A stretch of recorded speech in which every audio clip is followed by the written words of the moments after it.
John chapter 2 tells us that early in his ministry, Jesus walked into the temple in Jerusalem.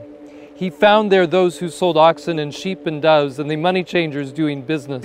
And he made a whip of cords and drove them out of the temple with the sheep and the oxen and poured out the changers' money and overturned the tables. Jesus, in his mind, I'm sure, was flashing back to a temple that once before had been filled with idolatry and the worship of all kinds of gods and images. His mind took in the destruction of the temple as Babylon ran it over and took it down stone by stone.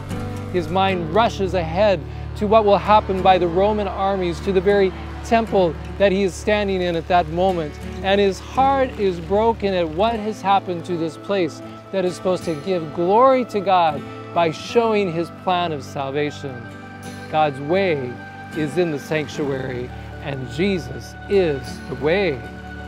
And so it says, as he began to do this, that his disciples remembered that it was written, "Zeal for your house has eaten me up."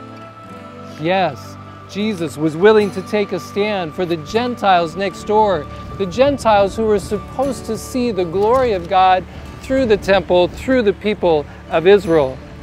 The Jews answered him and said, "What sign do you show to us since you do these things?"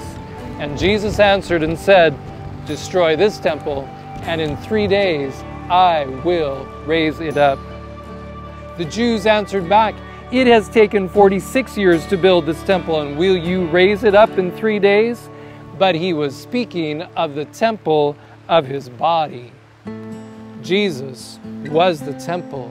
He was the Lamb's sacrifice. He was the bread of life, the light of life, the mediator, the one who had the law written upon his heart. Everything that it was about was summarized in him. And yet he knew that through the sins of his people, their selfishness and their greed, he would be destroyed. But God would rebuild that temple by raising Christ from the dead, and through him the nations would be blessed. All would have an opportunity to become a piece of the temple of God made from living stones. Do you want to be part of that living temple? Part of those who welcome the world to come and see his glory and know him? Let's press close to Jesus and let him fill us with his love for the Gentile next door. Because Jesus is coming soon. Now more than ever, mission matters.